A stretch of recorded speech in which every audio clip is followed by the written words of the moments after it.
Hello everyone. I'm just getting back in, and I spent some time in the yard today. Gave away some vegetables, some cucumbers, um, and it's just been great. I love it. I love it. It felt so good getting out, into the yard again today. I think I have decided on a weed trimmer and just a point of finding it now where they would sell it. The What I saw in the yard today looked very positive.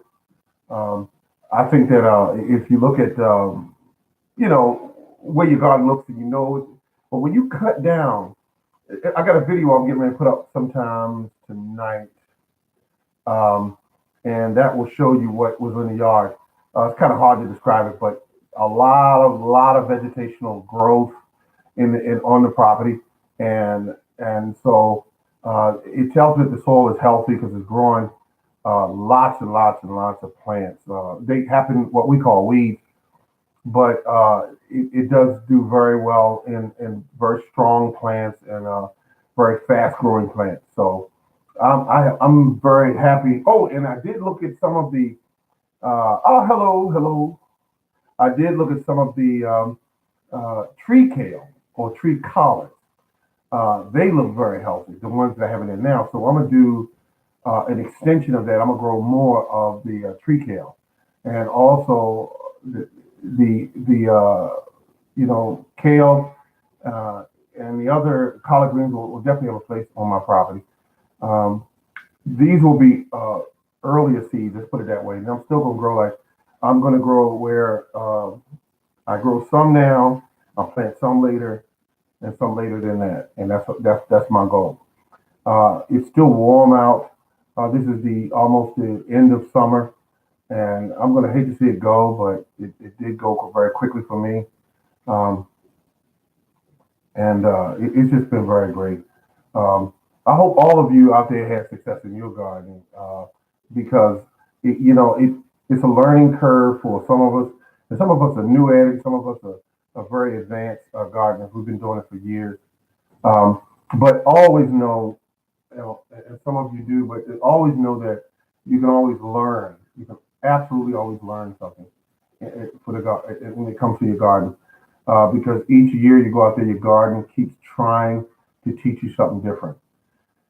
And that's been my experience each time I go out there. It's always something different. And so I'm happy uh, that my garden is doing well. But when I do the chop and drop, that was the ticket for me. Everyone has to do what works for them, and that's what works for me, which is chop and drop. You simply cut things down and you leave them there and you let them go back into the soil, and they leave on top of the soil the minerals that they pull from deep within the soil. Because some weeds, as we know, uh, have tap roots that are very, very extensive, and that helps bring up a lot of the material from the lower parts of the soil and brings them up on top. And it does it all for free, and it does it 24 hours around the clock, and it helps to feed your soil, so your soil will improve over the years. Digging in the soil is a good way to constantly set your soil back, and that's something that you shouldn't want to do. I mean, I gave up my tiller because of that. I, I sold it on Craigslist, beautiful tiller, and I was tired of it because each year that the soil was getting worse and worse. Um, and now that the soil has not been tilled in many years, um, and shoveling and digging in the soil is something I definitely keep at a low minimum. I don't ever like to keep digging in my soil. Um, so that's where we are right now. And tonight, before I turn in, I'll give some thought to some of the plants that I plan on putting in this year. And like I said, the dominant one will be the kale, but I'm really fascinated by this tree kale. I put them in. The leaves on these plants are huge, huge leaves, and I believe they will grow in somewhat standard soil. They don't need a really rich soil. They just grow.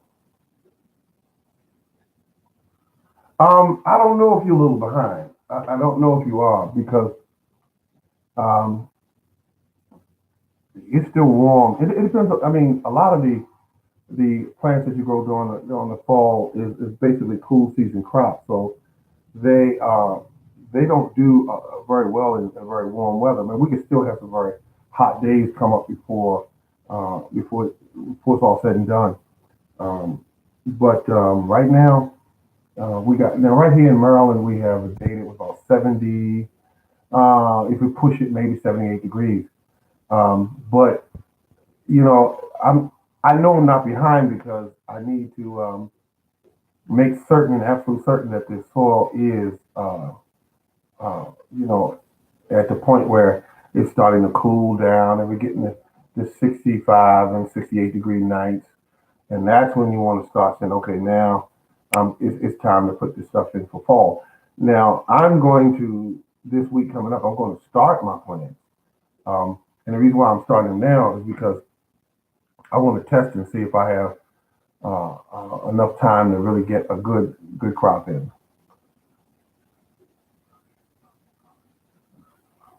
No, no. Well, no, I can't say that.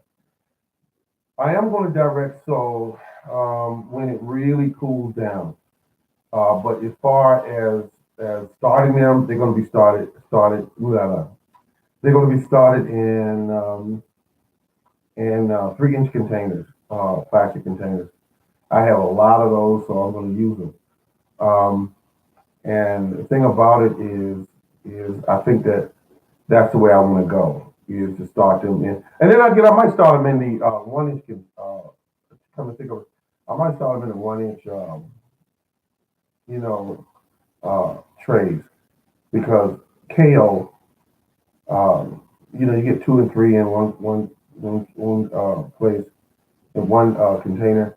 It's not a big deal, but if you have the 3-inch containers, you got to break them all apart and put them in one at a time and that sort of thing. So, I mean, that's also a way to go as well. Um, so, you soak it, well, you don't soak it down, but you moisten it and then you pull everything apart. And once you pull everything apart, you'll see that the kale plants will immediately grab onto the soil. That's been my experience. They'll grab on and start growing. Now, um, as far as the kale goes, I will take the soil and I will put a fork in it, pull it up, pull a fork in it, put it up, and then I will go ahead and make the sprinkle the soil over the top and then cover it over with some compost or either some cow manure, either or both, and that way I'll have them starting on their own.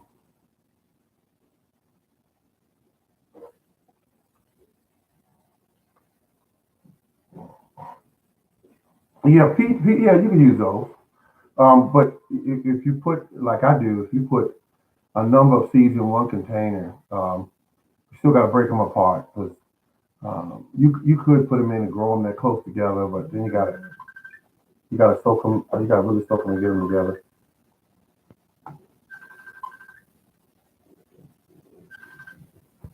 That's just got a call. Thank you, ladies and gentlemen. This has been the Morning Gardener Show.